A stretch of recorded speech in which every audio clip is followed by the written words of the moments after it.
César Lattes nasceu em Curitiba em 11 de julho de 1924, filho de imigrantes italianos.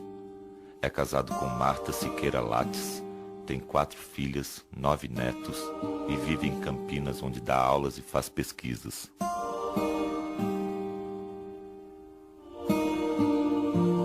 José Leite Lopes nasceu em 28 de outubro de 1918, em Recife. Em 1946, casou-se com Carmita Ferreira, com quem teve 2 filhos. Enviuvando em 1956, casou-se com a matemática Maria Laura Mouzinho e teve uma filha. Atualmente, Leite Lopes é pesquisador emérito do CBPF e mantém-se ativo pensador das questões ligadas à educação, ao papel social do cientista e à universidade brasileira. Então, este é o retrato do João Alberto Lins de Barros, que era um homem político importante e empresário, e graças a ele pudemos fundar o Centro Brasileiro de Pesquisas Físicas. Ele foi o primeiro presidente deste centro.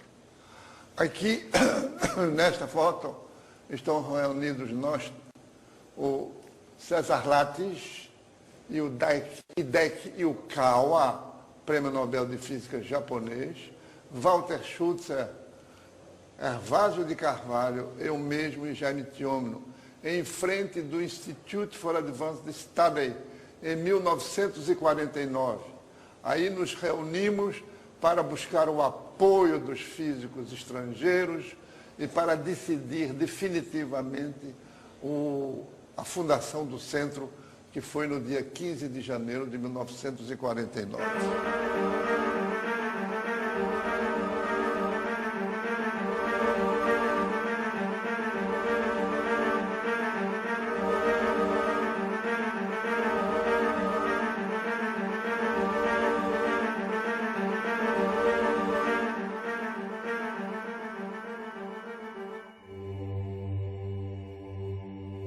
A história é a mais importante das ciências.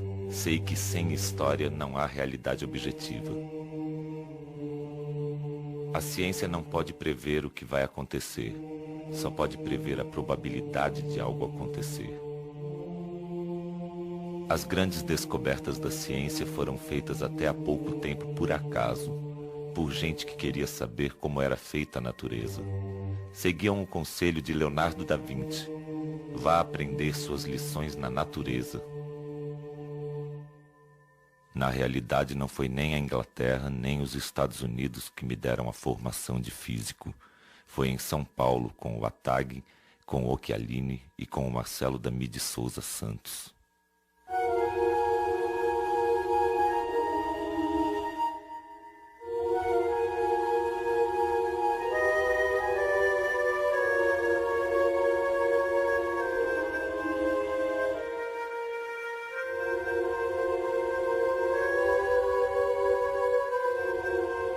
A física é a ciência que procura descobrir e interpretar as leis e os fenômenos da natureza.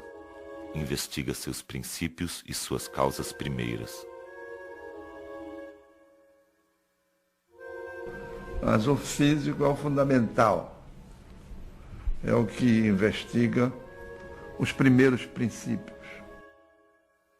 A origem do universo, como é que ele ocorreu, a evolução do universo. Formação de estrelas, planetas, a vida e os acontecimentos que nos envolvem.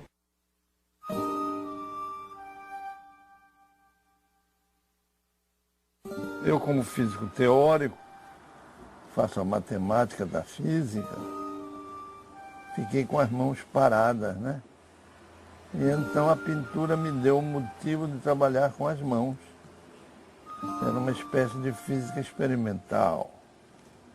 A pintura, com a beleza de que você gosta das cores que você inventa, né? Uma beleza. De dentro da gente sai ideias, intuições, formas. E então eu faço o que entrou em mim, pelos meus olhos. E daí então resulta Por exemplo, essas catedrais. Isso é uma maravilha. Na Europa, as catedrais góticas, Catedral de Estrasburgo, belíssima, sempre me impressionaram. E então eu faço um conjunto de catedrais. Essa é a história de dois pilares da física brasileira, César Lattes e José Leite Lopes. A descoberta do Meson Pi por César Lattes aos 22 anos tornou-o um físico de prestígio mundial. Os trabalhos científicos, a luta por políticas desenvolvimentistas de ciência e educação fizeram de Leite Lopes um pesquisador de prestígio internacional. Eles pertencem à brilhante geração que foi a primeira a formar-se nas experiências pioneiras da USP e da Universidade do Distrito Federal, que deu ao Brasil físicos como Mário Schenberg, Jaime Tchomino, Marcelo Damy e matemáticos como Leopoldo Narbin e Maurício Peixoto. No Rio de Janeiro, então capital da República, o educador Anísio Teixeira organizava em 1935, com a participação da nata da intelectualidade brasileira, a Universidade do Distrito Federal, que teve breve existência, sendo fechada em 1939 durante o Estado Novo. Anísio Teixeira tinha um projeto, e o projeto dele era formar profissionais competentes, pensadores, uma elite pensante que pudesse mudar os destinos do Brasil, os rumos do Brasil. Influenciado por Luiz Freire, notável professor da Escola de Engenharia de Pernambuco, Leite Lopes, então formado em Química, vem para o Rio de Janeiro em 1940 estudar Física.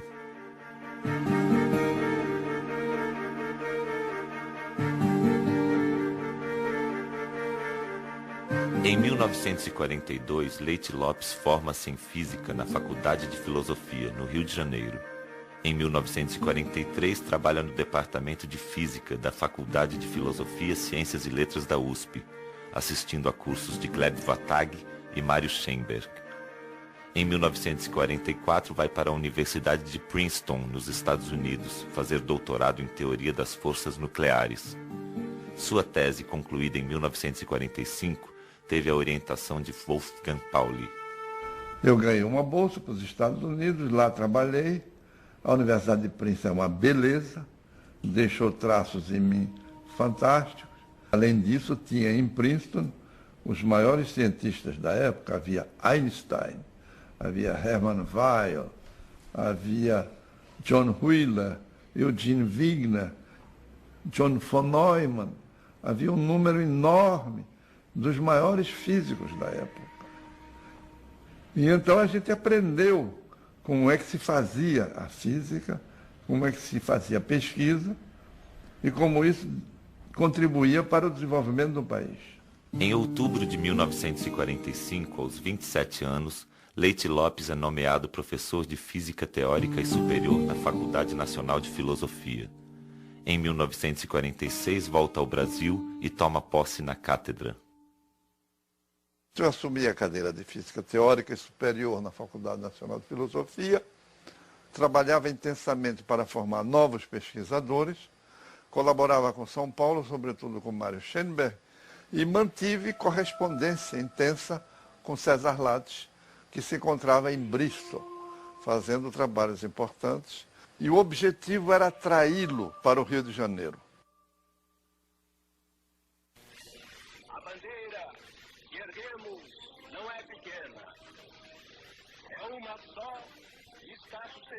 Em 1934, Armando de Sales Oliveira, com o apoio das elites e dos intelectuais paulistas, cria a Universidade de São Paulo e manda à Europa o matemático Teodoro Ramos para contratar professores.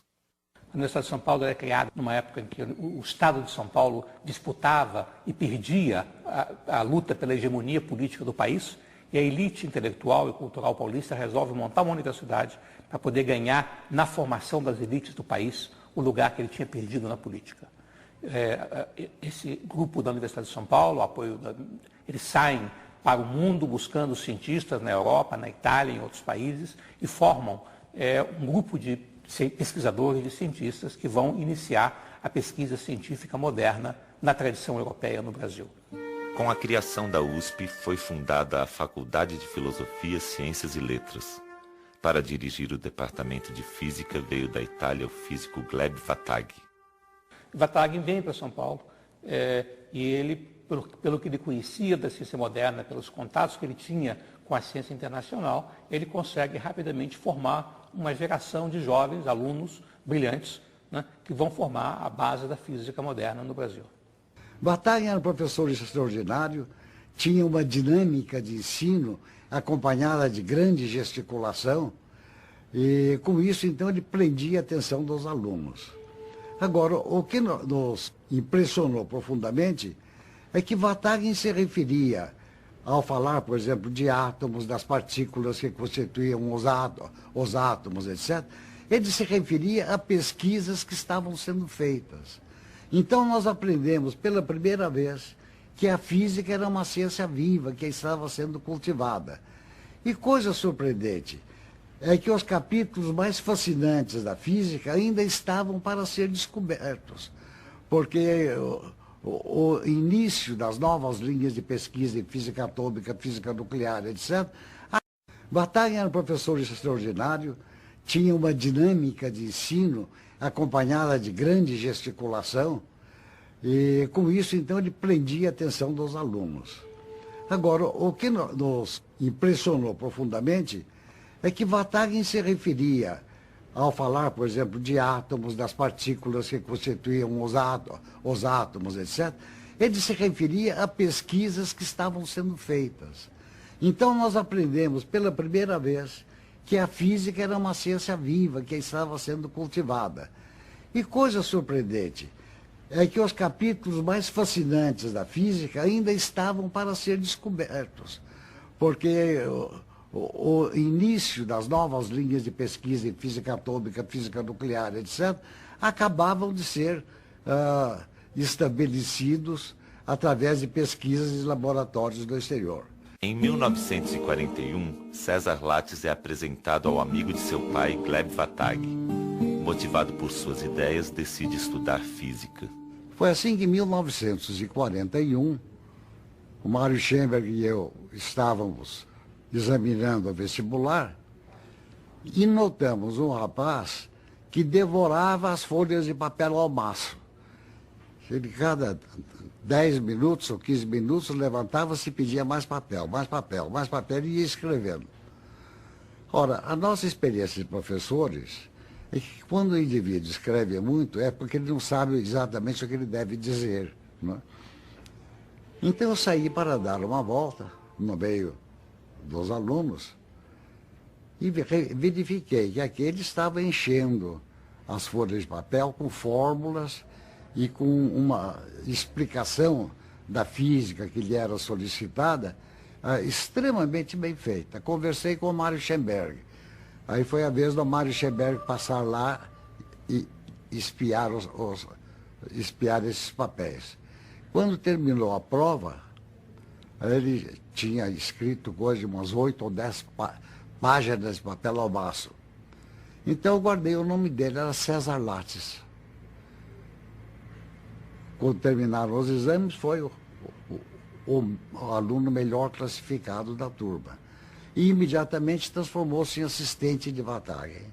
O professor Vatag viu que era um jovem brilhante e como ele tinha um dom especial de caçar os futuros talentos, ele convidou o Lattes, mesmo como aluno, para trabalhar nas horas vagas no laboratório. Essa intuição de Vatag foi genial, porque deu ao Brasil o maior físico que já produziu. E é, sem dúvida nenhuma, um dos maiores físicos em escala internacional vivos presentemente, não é? Lattes começou, desde o início de sua carreira,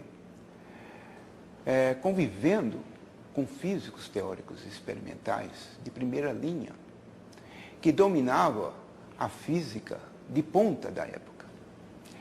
E, mais ainda, é sempre necessário salientar de que os sucessos do trabalho do Vatag estavam relacionados com desenvolvimentos experimentais naquele laboratório em São Paulo.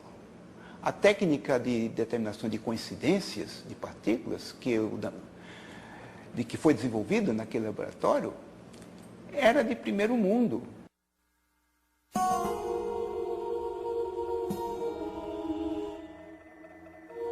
Estamos constantemente sendo bombardeados na Terra por um grande número de partículas provenientes do cosmo, genericamente denominadas de raios cósmicos. Na alta atmosfera, os raios cósmicos colidem com núcleos de átomos, produzindo novas partículas em um processo em cascata denominado de chuveiros extensos de partículas secundárias, que incluem prótons, nêutrons, núcleos leves e muitos mesons pi, carregados e neutros. A exploração dos raios cósmicos começou ao nível do mar e gradativamente progrediu para grandes alturas, como nos picos do Midi, a 2.800 metros de altitude, e Chacaltaya, na Bolívia, a 5.600 metros de altitude. César Lattes formou-se em 1943 e logo foi trabalhar com seus professores. Com Vatag trabalhou em pesquisas sobre termodinâmica e com Occhialini na leitura e análise de traços de partículas em emulsões fotográficas obtidas através de uma câmera de Wilson. No ano seguinte, Occhialini já estava na Inglaterra e correspondia-se com Lattes, que enviava para ele os resultados de seus trabalhos com emulsões fotográficas. Bom, ele foi para a Inglaterra e me deixou a câmera de Wilson, me ensinou, mas não funcionava. Eu fiz uma menor com o material que tinha dando sopa, junto com Camerini e Andrea Vatag.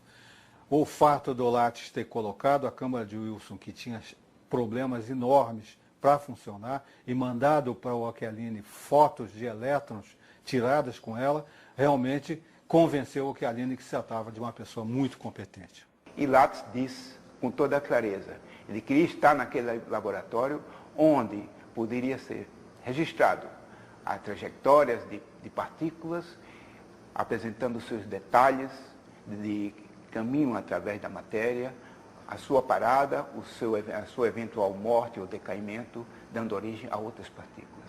Eu creio que isso motivou César Lattes e certamente a proposta de Occhialini de induzir o convite de César para Bristol foi essencial para o que aconteceu depois.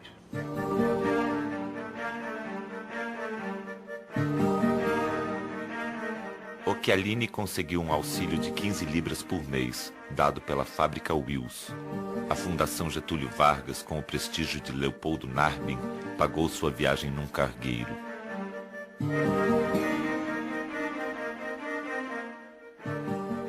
Uma vez em Bristol, César e Occhialini iniciaram seus trabalhos com as emulsões. E César teve uma ideia que foi essencial para o sucesso posterior daquele trabalho.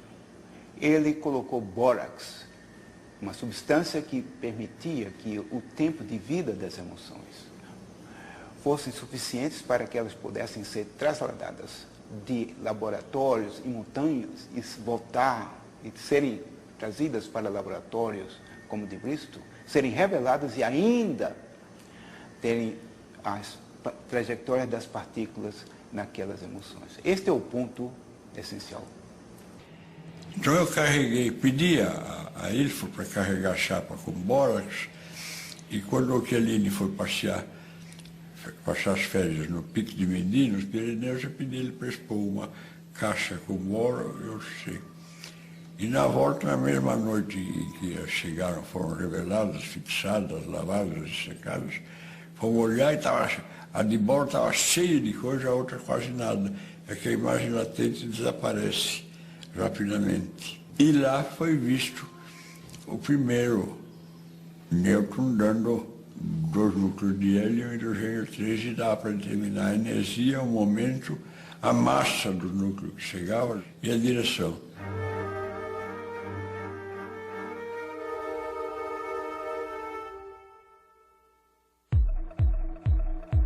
As chapas fotográficas e alguns plásticos especiais registram a passagem de partículas carregadas. Estas partículas deixam um rastro de pequenos pontos na emulsão que definem sua trajetória. A natureza dos traços registrados, como seu comprimento, curvatura e espessura, permite identificar o tipo de partícula. O meson pi para dentro da própria emulsão quando encontra o núcleo e produz um meson muon, que por ter carga, deixa outro traço na própria emulsão. Portanto, ele conseguiu, nesse momento, convencer Bristol a pagar sua viagem para a América Latina. Tinha escolhido já Jakarta, um laboratório, onde existia uma estação de esqui, que podia ser atingido por carro, e uma altura muito superior a Pico de Midi, porque estamos falando agora de... A natureza dos traços registrados, como seu comprimento, curvatura e espessura, permite identificar o tipo de partícula. O meson pi para dentro da própria emulsão quando encontra o núcleo e produz um meson muon, que por ter carga, deixa outro traço na própria emulsão. Portanto, ele conseguiu, nesse momento, convencer Bristol a pagar sua viagem para a América Latina. Tinha escolhido já Jakarta, um laboratório, onde existia uma estação de esqui, que podia ser atingido por carro, e uma altura muito superior a Pico de Midi, porque estamos falando agora de 5.200 metros de altura.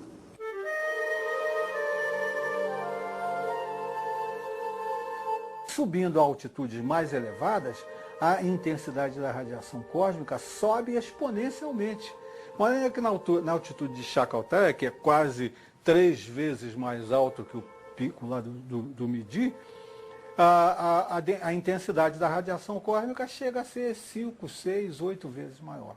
Então, essas partículas são formadas com uma frequência muito mais elevada e o tempo de exposição, correspondentemente, não precisa ser tão grande. Então, em 1947, Lattice, tendo exposto emulsões nucleares em Chacaltaya, que era ao lado de La Paz, a 5.000 metros de altitude, ele, ao revelar essas emulsões, ele descobriu que na radiação cósmica havia novas partículas que foram chamadas mesons pi, ou pions. Esses mesons pi passaram a explicar a natureza das forças nucleares proposta por Yukawa. Em 1932, o núcleo passou a ser visto como composto de prótons e nêutrons. Como cargas positivas se repelem, é necessário explicar por que os núcleos de dimensões tão pequenas não explodem. Um novo tipo de interação de natureza atrativa deveria existir entre prótons, a chamada interação forte ou nuclear. Em 1935, o físico japonês Hideki Yukawa propôs que deveriam existir novas partículas mediadoras da interação nuclear. Portanto, ao descobrir o meson pi, Lattice comprovou o modelo de Yukawa. A proposta de Yukawa de que haveria um meson, uma partícula de massa intermediária entre prótons e elétrons, como agenciador da força nuclear, criou uma expectativa muito grande, porque tornou possível, tornou viável a ideia de que os processos nucleares poderiam ser tão bem conhecidos quanto os processos eletromagnéticos. Telegrafei para o Power, né, que era o chefe, e ele disse, traz tudo para cá, vamos revelar aqui. Essa chapa que eu revelei na Bolívia, embora manchada, dava para ver as coisas.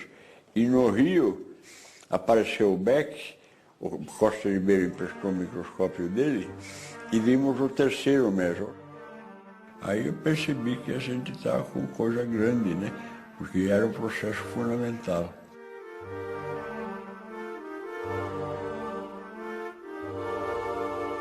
Essas emulsões, uma vez reveladas em Bristol, demonstraram estar ricas de eventos daquelas partículas que eles perseguiam, e a publicação desses resultados foi de um impacto imenso nos meios internacionais da física.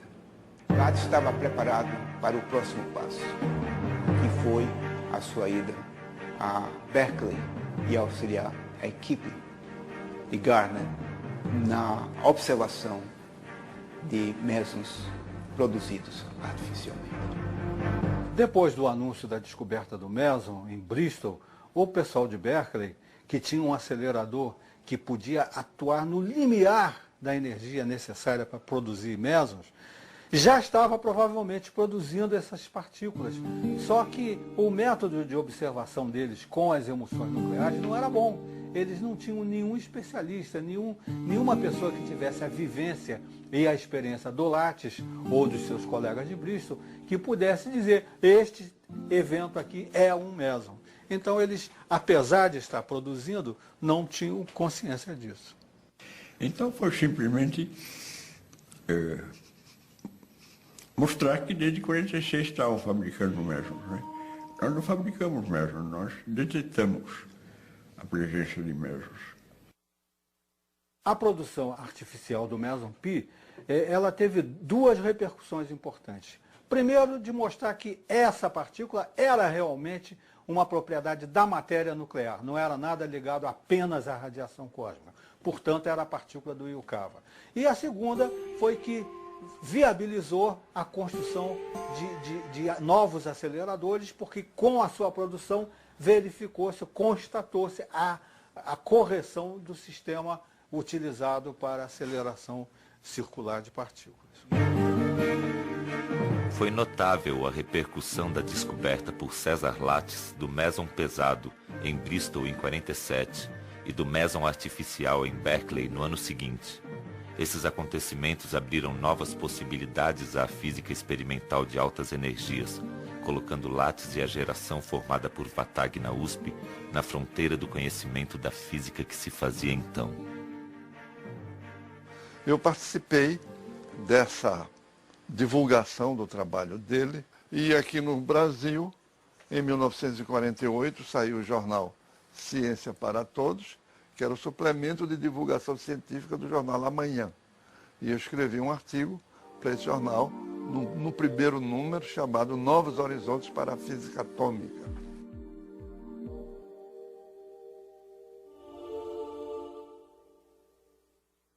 Rainer Maria Rilke. Elegias de Duino. Havia no caminho para Trieste, há um castelo, que é o Castelo de Duino. E ele habitava esse castelo solitário. E ali, solitário, ele inventava as poesias dele. Ele ouvia vozes, um colosso.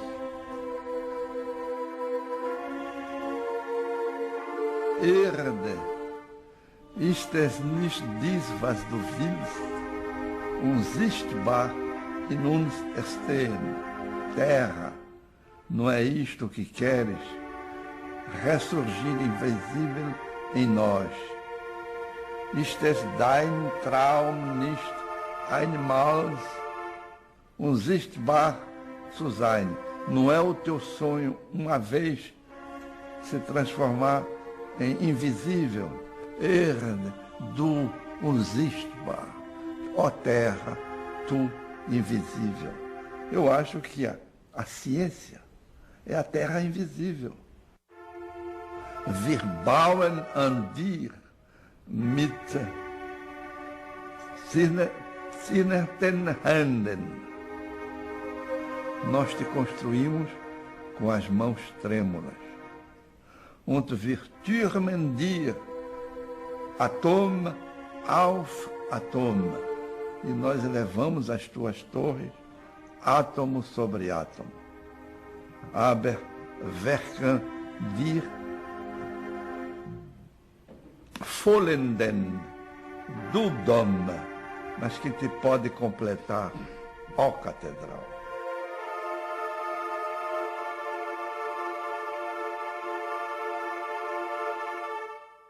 Isso que ele diz da catedral se aplica ao conhecimento, à ciência. Quem poderá completar, nunca será completado, né? E você, com as mãos trêmulas, você vai construindo.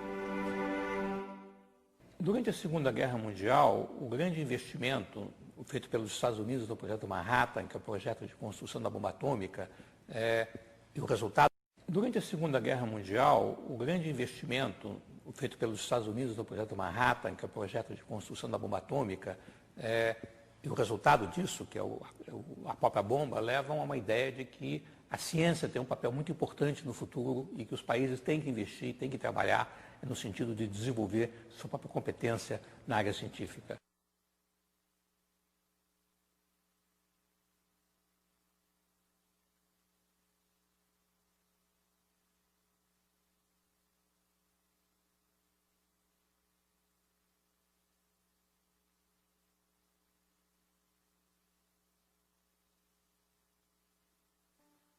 O fim da Segunda Guerra Mundial gerou uma nova situação geopolítica e o surgimento de duas superpotências, os Estados Unidos e a União Soviética. É o início da chamada Guerra Fria, com os dois países em acentuada disputa nas pesquisas científicas e tecnológicas.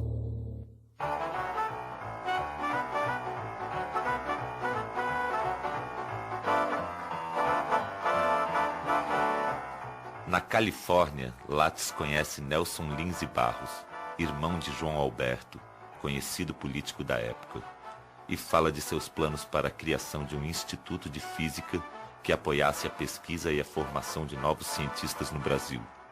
Nelson aceita o desafio, promovendo a aproximação com João Alberto.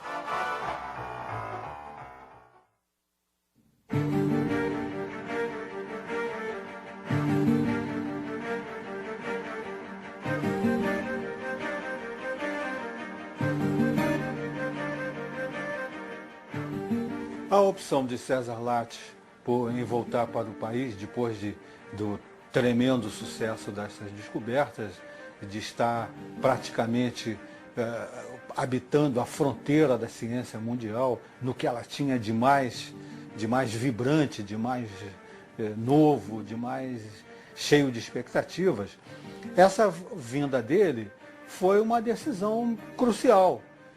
E quem conhece ele sabe que ele é uma pessoa muito agarrada à sua terra, mas muito mesmo. Questão de gratidão, de devolver o que a gente ganhou, né? Esse pessoal que vai lá fora com bolsa e depois fica, é sem vergonha, né? Certamente não escapou dele a possibilidade de que ele vindo e colocando atrás das iniciativas de formar uma instituição como o CBPF, o prestígio dele, viabilizaria qualquer iniciativa de criar uma física nova no país. E isso foi o que deu a volta dele. Criou-se o CBPF, foi possível criar o CNPq, porque o almirante Álvaro Alberto há anos lutava pela criação de uma instituição como essa, e isso mudou completamente a cara científica do Brasil da segunda metade do século XX. E então, em 1949, verificou-se, o Lattes fez o trabalho dele importante em 47, 48, eu imediatamente, a gente estava sempre em discussão, ele passou pelo Rio de Janeiro, conversou comigo, e depois escrevia, e nós trocávamos correspondência. E eu fiz a Faculdade Nacional de Filosofia criar a Cátedra de Física Nuclear para ele, coisa que não existia antes. Isso foi criado. Foi o Dutra que mandou a mensagem ao Congresso, foi aprovada. Ele veio para o Rio de Janeiro, mas verificou-se que não havia dinheiro da universidade. Então fomos ao João Alberto Lins de Barros, que era um político importante, que tinha feito parte da coluna Prestes, das revoluções todas que houve no Brasil, entre 1920 e 1930. Era amigo de Getúlio Vargas. E o João Alberto, eu expliquei para ele que a física nuclear não podia se desenvolver, porque a universidade não dava apoio. Ele disse, nós não podemos ficar nisso, temos que avançar. Saímos, então, para uma instituição fora da universidade, e daí nasceu a ideia do Centro Brasileiro de Pesquisas Físicas. Em 15 de janeiro de 1949, é fundado por um grupo de cientistas brasileiros o Centro Brasileiro de Pesquisas Físicas, que contava com a colaboração de importantes nomes da física mundial. Então, em 1949, começamos a trabalhar no Centro Brasileiro de Pesquisas Físicas. E para cá vieram Jaime Thiomno, que era colega nosso, e que tinha feito importantes trabalhos em Princeton, com John Wheeler.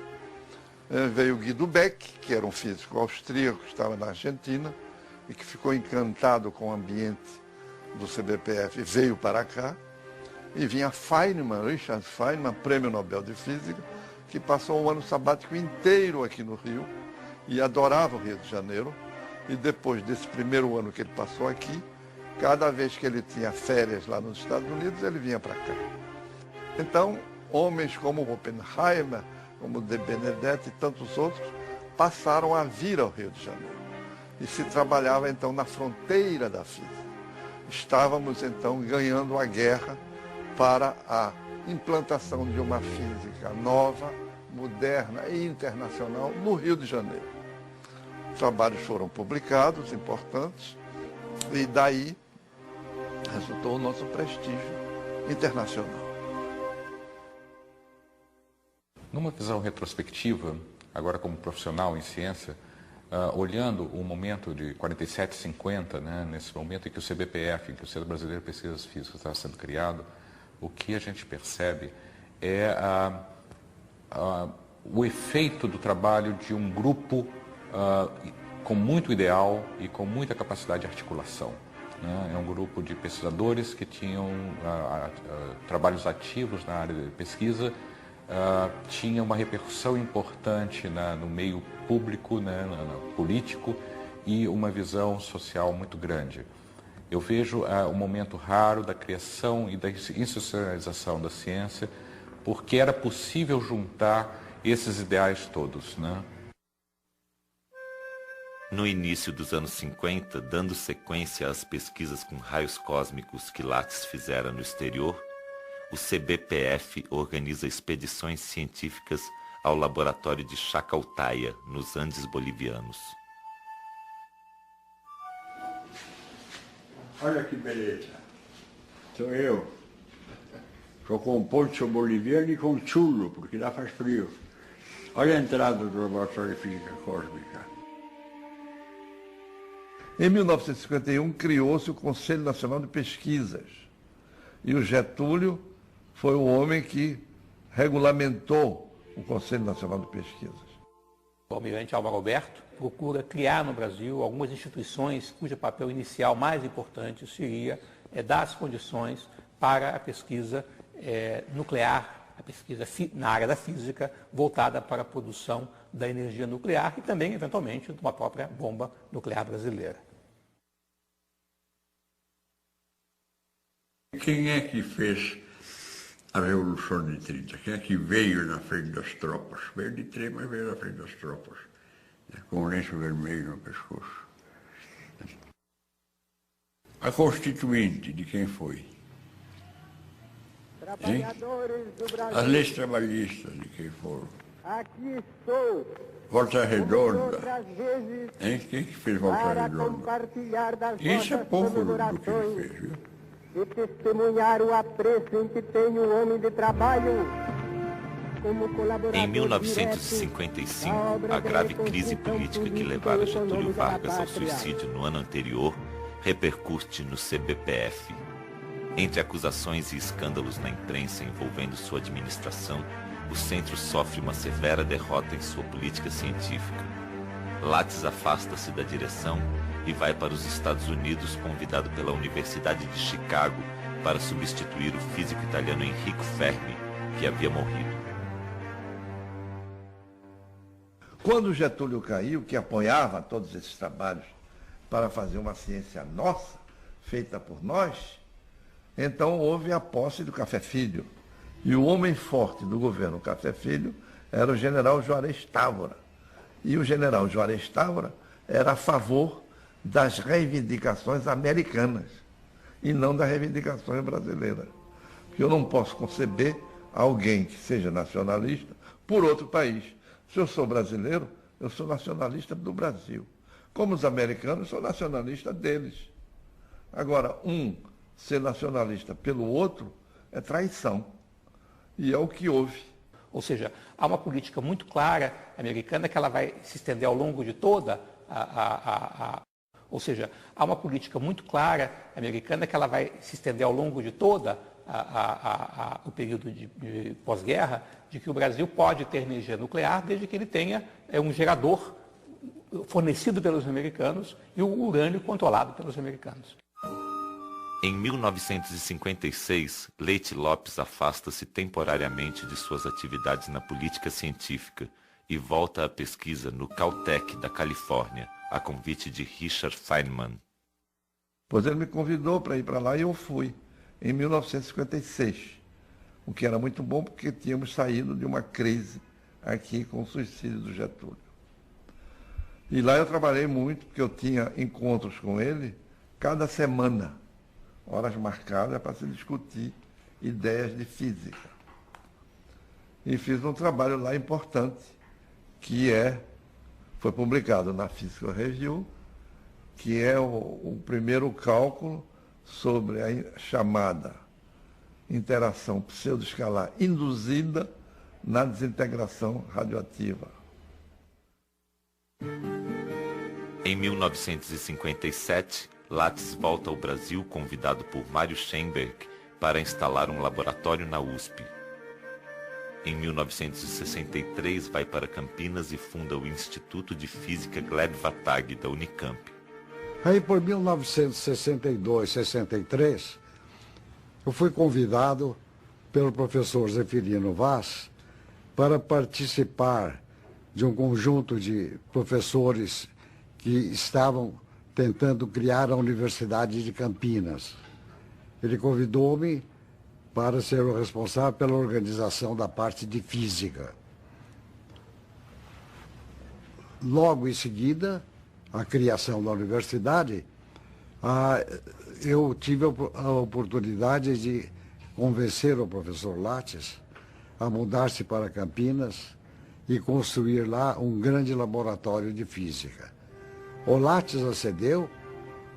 No início, como em toda a universidade nova, ele encontrou enormes dificuldades para trabalho, porque ainda não existia um prédio próprio para a física, não existia cidade universitária, então toda a direção da universidade funcionava no antigo prédio do Instituto Bento Quirino, em Campinas, e no Instituto Bento Quirino, o Lattes teve a oportunidade de usar 2 salas do porão e um banheiro. Esse banheiro, 15 dias depois, havia sido transformado num laboratório para fazer estudos de emulsões fotográficas.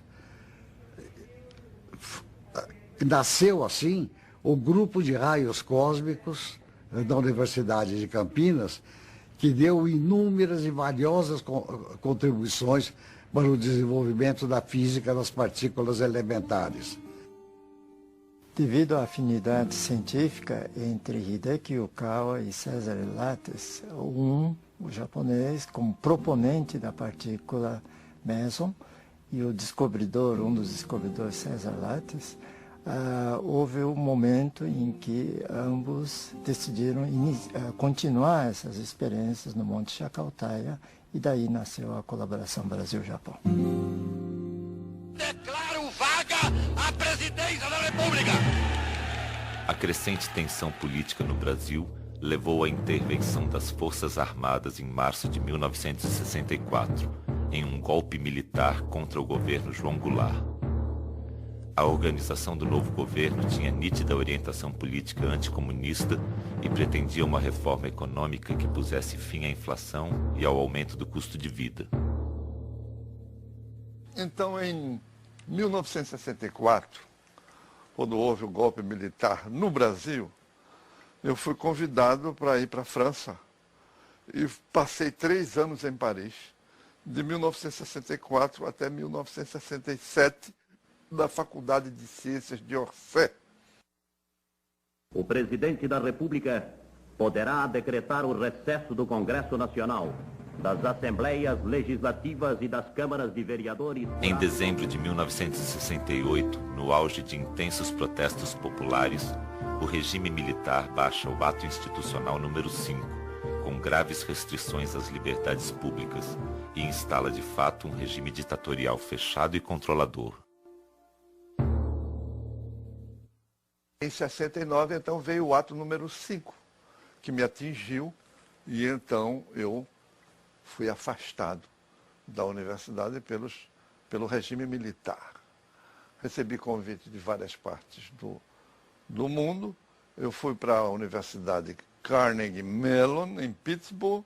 Lá passei um ano, mas como eu não me sentia bem ficar nos Estados Unidos, passei a aceitar um convite que me havia feito a Universidade Louis Pasteur de Estrasburgo, e para lá me dirigi. Em 1970, lá fiquei até 1986, 16 anos. Trabalhei muito, publiquei livros, artigos, e foi uma vida feliz.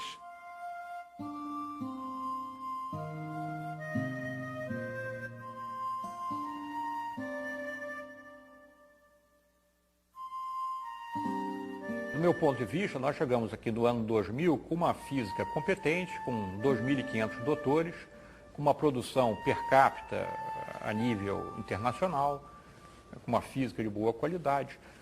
Mas há um problema, quer dizer, o problema é que os físicos que estão sendo formados, os 160 doutores que estão aparecendo no sistema por ano, não estão sendo aproveitados pela indústria nacional.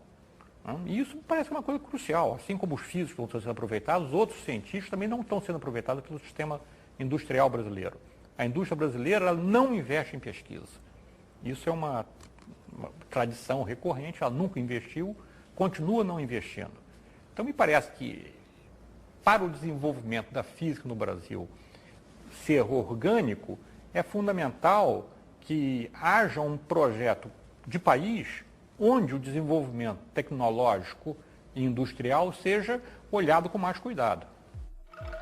A montagem de toda a base de ensino e apoio à pesquisa científica no Brasil ficou, ao longo dos anos, sob a responsabilidade exclusiva do Estado.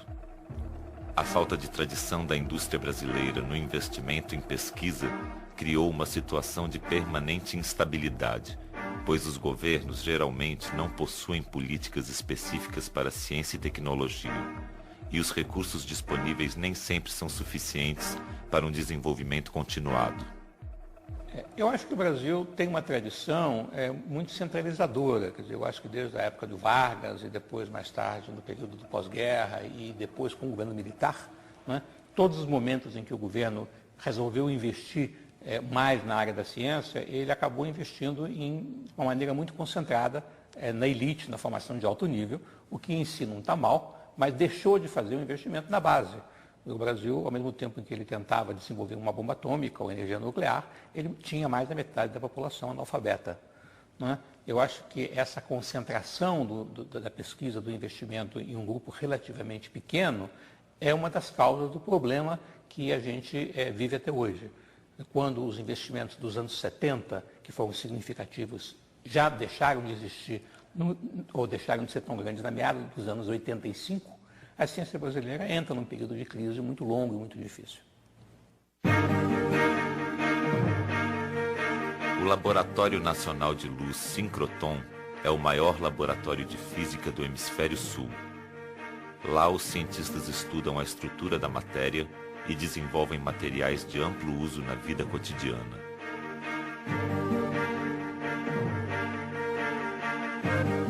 O esforço da geração de César Lattes e Leite Lopes no sentido de dotar o Brasil de uma estrutura de apoio à ciência foi bem sucedido. As bases das instituições de pesquisa científicas foram lançadas por eles. Essa geração trabalhou na fronteira do conhecimento da física, tinha articulação política e possuía um projeto de nação.